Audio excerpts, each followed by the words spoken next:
थाना अल्लाहगंज में कस्बा अल्लाहगंज में सूचना प्राप्त हुई थी कि आज सुबह अनुज नामक व्यक्ति उसकी बॉडी उसके घर पे रक्त रंजित हालत में है और उसकी पत्नी द्वारा सूचना दी गई थी। प्रमा फैसा ये बताया गया उसके द्वारा कि रात में 2 बजे वो कहीं से लौटा था और इसी लहूलुहान हालत में था जिसके चेहरे पे काफ़ी चोट के निशान थे और उसके बाद उसको खटिए पे लिटाया गया, लेकिन थोड़ी देर में ही उसने दम तोड़ दिया। इस पर एसओ अल्लाहगंज मैं फोर्स सेवा मौके पर गए। इसके बाद मेरे द्वारा अपर पुलिस अधीक्षक ग्रामीण द्वारा भी घटनास्थल का निरीक्षण किया गया। प्रथम दृष्टया ये प्रतीत हो रहा था कि ये जो बताया जा रहा है इसमें कुछ संदिग्धता है, क्योंकि उसके मोटरसाइकिल जहाँ खड़ी थी वहाँ से लेके और जहाँ पे चारपाई पे उसकी बॉडी थी वहाँ बीच में कहीं कोई रक्त के निशान नहीं थे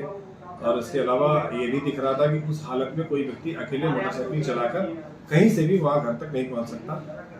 तो इसके बाद कड़ाई से जब पूछताछ हुई तो उसकी पत्नी सोनी, जिसका नाम है, उसके द्वारा इस हत्या को कारित करना स्वीकार किया गया और अपने देवर, जिसका नाम श्याम पाल है, उसके साथ ये घटना उसके द्वारा कारित की गई।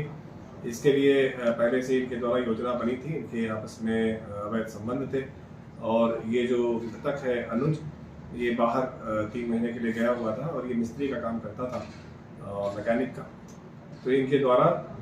3:30 बजे कल ये जो देवर है उसने नशे की गोलियां ली उसी कस्बे से और चूहे मारने वाली दवा ली। पत्नी, जो मृतक की पत्नी है सोनी, उसने शाम को उससे आटा गूंथा जिसमें ये चीज़ें मिला दी और इसको मृतक को खिलाया 7:30 बजे। और इसके बाद जब वो सो गया तो रात को इनके द्वारा उसका गला पहले दबाया गया, उसके बाद फिर डंडों से उसकी मुंह पर वार किया गया, जिससे वो चोटें दिखाई पड़ रही थी। इस पर जो तहरीर दी गई है, तहरीर के आधार पर अभियोग पंजीकृत कर लिया गया है। दोनों अभियुक्त गिरफ्तार कर लिए गए हैं और इनको जेल रवाना किया जा रहा है। जो गूथा हुआ आटा है और इसके अलावा जो इसके जो रैपर्स हैं, जो नशे की गोलियां दी गई थी वो, और कुछ ग्लासेस थे जिसमें साइंटिफिक एविडेंसेस कलेक्ट किए गए हैं और इनको भी